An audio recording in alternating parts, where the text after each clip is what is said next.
My name is Arin and this is Arin's Voice. Today we're going to be talking with Representative Valdés of the Republican Party to talk about issues related to students. Thank you, and I hope you enjoy. Hi guys, today we're here with Representative Valdés to talk about issues related to students. So, let's get started. Hello, Representative Valdés, how are you? I'm doing well, Arin. How about yourself? I'm great. Do you want to get started with the first question? Absolutely.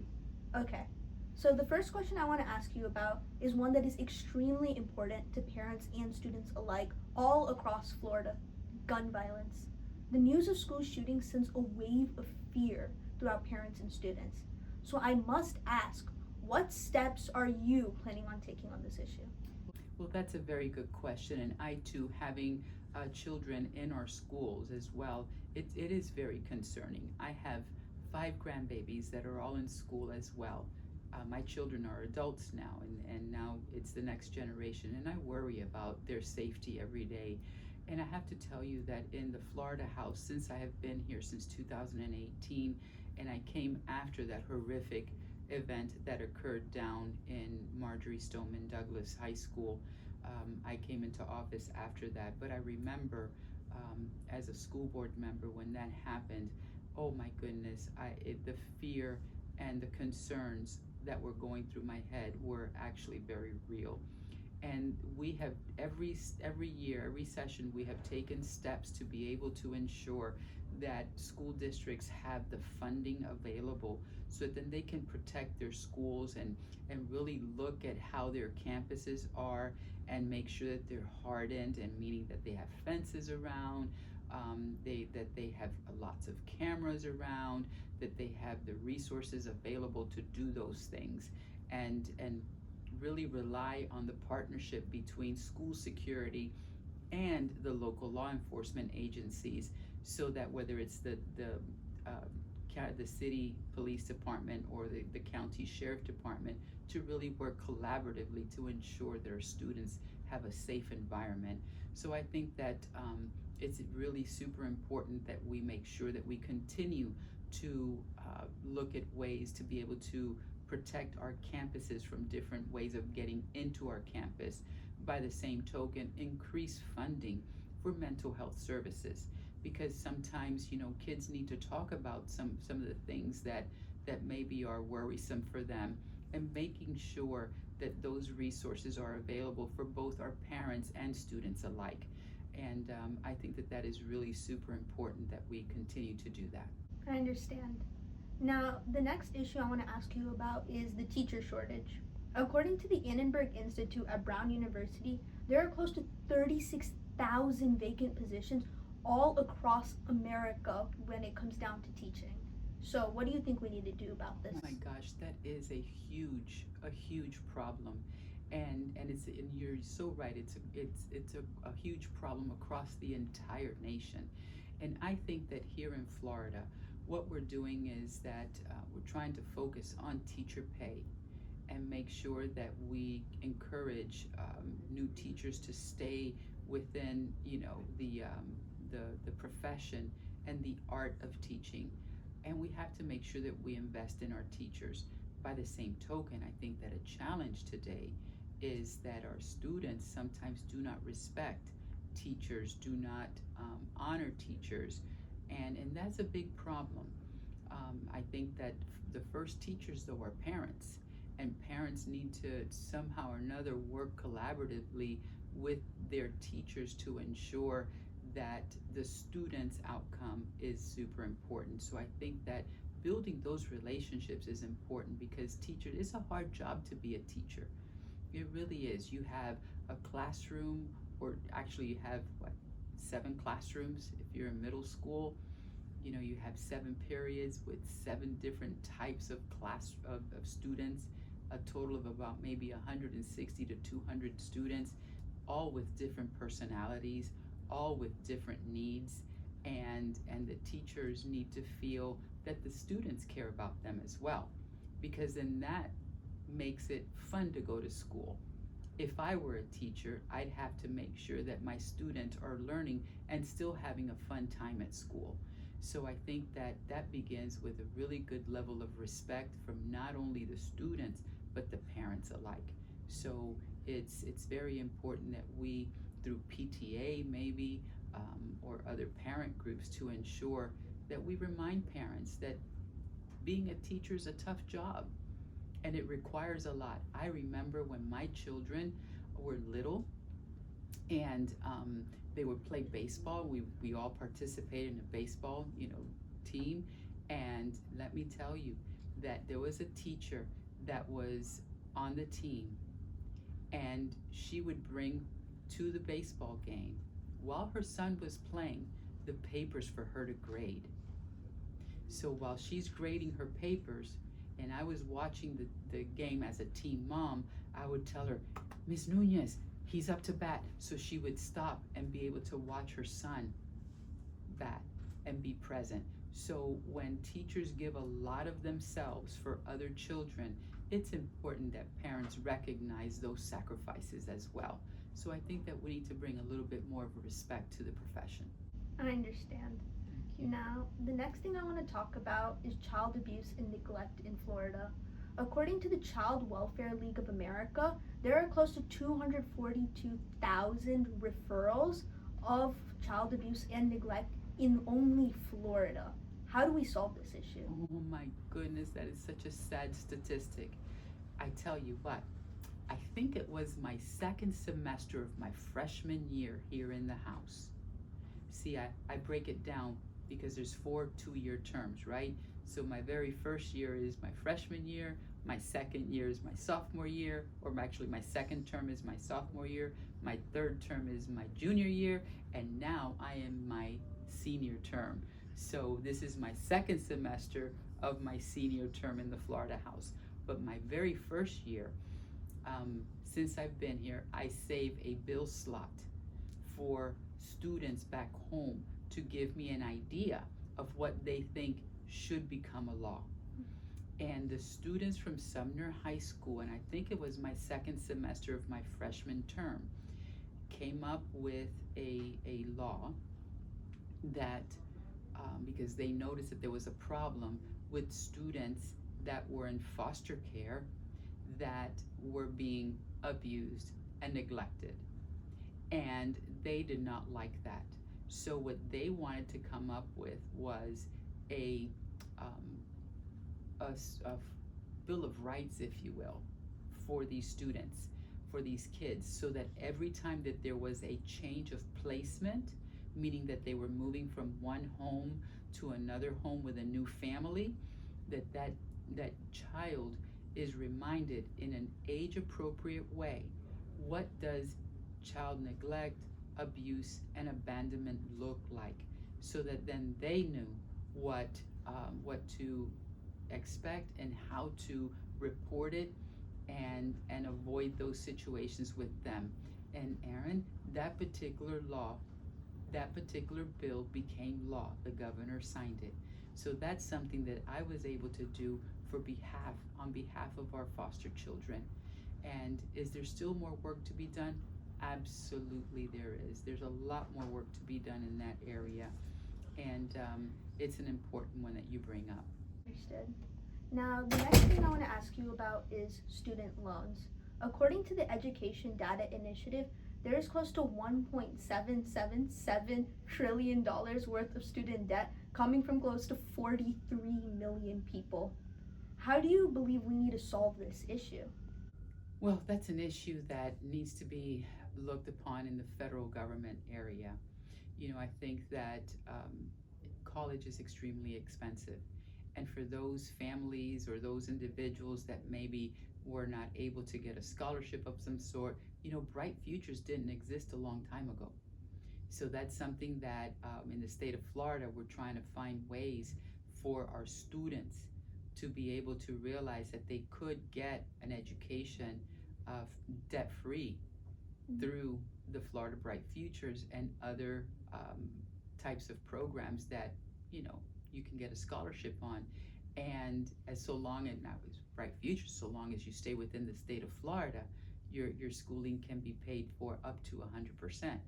And that's the way that I think that we should continue doing. And if states throughout the nation were to do something like that for their students in their states, I think that that'll be a way of being able to resolve some of those issues. But as far as that debt is concerned, there's not much that we can do about that, but other than trying to see about how people can slowly pay those back. And sometimes, they may not be able to pay it all back in their lifetime because the debt is so much that a person could incur. So it's a challenge that the federal government needs to look at. But coming from a state perspective, I think that we can encourage our youngsters when they're in school and really having our teachers and our guidance counselors encourage our students to do well and understand what the Bright Futures program will offer them, so that then if they do good in school, study hard, pass the test, meet those benchmarks that are assigned in order for a student to qualify for Bright Futures, I think that problem will go away for future generations. I understand. Now, the next thing I want to ask you about is literacy. According to the National Literacy Institute, close to 21% of American adults are illiterate, while 54% have a below sixth grade reading level. What do you think about this issue? That's scary, isn't it? Right? So we in the Florida House, under, now this was, let me see, during my sophomore year, under then Speaker Chris Sprouse.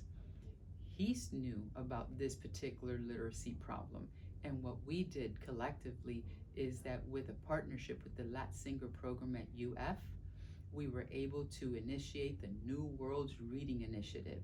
And what that does is that it provides free books for our children in elementary school that meet the criteria and need a little bit more help. And they get free books. But the way they get the free books is that the parents need to sign up to the program so that then they can receive a book in the mail with the kid's name. Could you imagine being a little boy and actually getting your first piece of mail and it's a storybook? How exciting is that? So we were able to do that in my sophomore year of being in the Florida legislature. So that's one way that we are addressing the literacy problem. Now, what we need to do is encourage our parents to sign up for that. And maybe afterwards, I can give you that information so that then maybe you can include it in the interview. So that then when parents see this, they can go to that website and sign up their child so that then they can start getting free books. Okay, I got it. Now, how would you say, though, you have brought change to the Florida education system? Well, my why, I shared with you off camera a little while ago that I was a school board member in Hillsborough County Public Schools, and I was a school board member from the year 2004 until 2018. And then that's when the hashtag came from the schoolhouse to the state house. So one of the things that I noticed while I was as a school board member, I never missed a graduation from our kids. From the ESC centers through the adult ed graduation and everything in between, I sat at every single graduation. And it's such a joyous time to see the students walk across that stage in their cap and gown with their nice clothes on and shaking that principal's hand because mission accomplished. You did something great, and your first big accomplishment in your life is to earn that high school diploma. And I would stand at the end after they would walk across and give each child either a handshake or a hug. And come to find out that as a school board member and students walking across the stage, you think that these students actually earned a real high school diploma. Well, for a long time, we weren't giving a real high school diploma. We were giving a paper called the Certificate of Completion.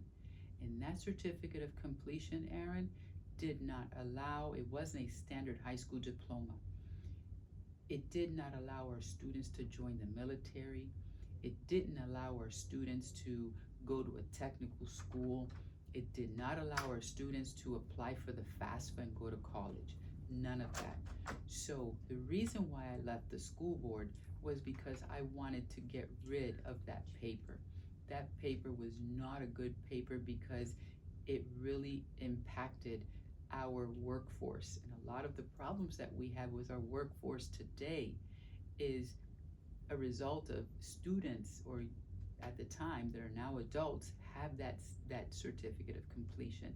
So my mission to come up here to the Florida House was to get rid of that certificate of completion.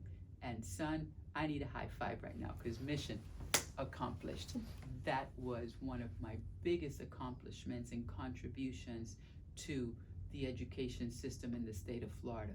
No longer will our students be receiving a very expensive participation trophy, because to go to school, a lot of people think it's free, but it's not free. Every parent that owns property pays for our students to go to school.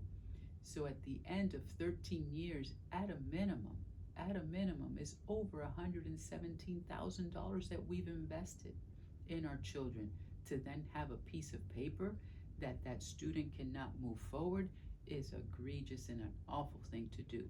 So no longer will our students be receiving that awful paper. They're going to earn their standard high school diploma, and they're going to make it through and be able to go to college, be able to go to the military, be able to go to a technical school, be able to become a tradesman and go to an apprenticeship program. Another thing that we did is the Florida Scholars Academy, which sometimes are students that maybe are in trouble and they have to go away for a little bit and they're in detention maybe, to give them the opportunity to earn their high school diploma and teach them that through an education you could really do good in life, and offer these students an opportunity to earn their high school diploma, as well as maybe learning a trade or a job skill that then when they get out of being in trouble and now they're going back home to their family, that they are able to be successful. And that was the Florida Scholars Academy. So those are two great things that I'm very, very proud of, and how I was able to change the system as well as offer opportunities for our students. I understand. Now, what advice would you give to students interested in public service? Oh my goodness, to come and do what you did this week, which is to be a page or a messenger in the Florida House. And also, if you see a problem in school, and go talk to your leadership and your principal and tell her, look, this is something that I think that we should do to improve our school, and maybe be involved in different clubs in your school so that then you can build that community. It starts all with service, with how you want to be able to provide help and assistance to others, and just really study hard. It's very important to study and get good grades, and be kind to each other. Understand that we are all different and we all have different ideas, and no idea is worse than another or better than another. On the contrary, good policies and good things come when you have different ideas and you come together and you find that happy medium where everybody has contributed something to a problem to fix. And then when you have multiple ideas come together and you come and agree, you might realize that not every decision is not everyone's going to get what they want, but they get a decision at the end of the day that everyone can live with and work towards a better society. I understand. Now, finally, what is your favorite sport to watch? Baseball. It's my favorite sport. I like football too.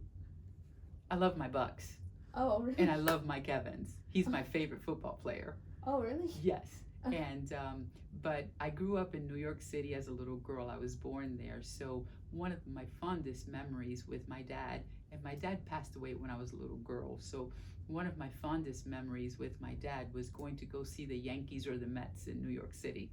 So when we moved to Florida, and especially in Tampa, where Tampa, a lot of great baseball players have come out of Tampa and out of our high schools, right? So I'm really excited about our Rays, and I'm very excited about our Yankees because they have the spring training. So whenever I go to a Rays and a Yankees game, I wear a Yankee hat and a Ray shirt, or or Ray hat and a Yankee shirt, because I'm just a happy fan at that point, whichever team wins. Okay, well, that is the end of the interview. Thanks for your time. Thank you, Arin. It's my pleasure, and I really enjoyed having a conversation with you today. I enjoyed having one with you as well. Thank you, sweetheart. And that concludes our interview. Thanks for watching. Bye. Also, if you liked the interview, make sure to like, share, and subscribe. Also, make sure to comment down below. Thank you.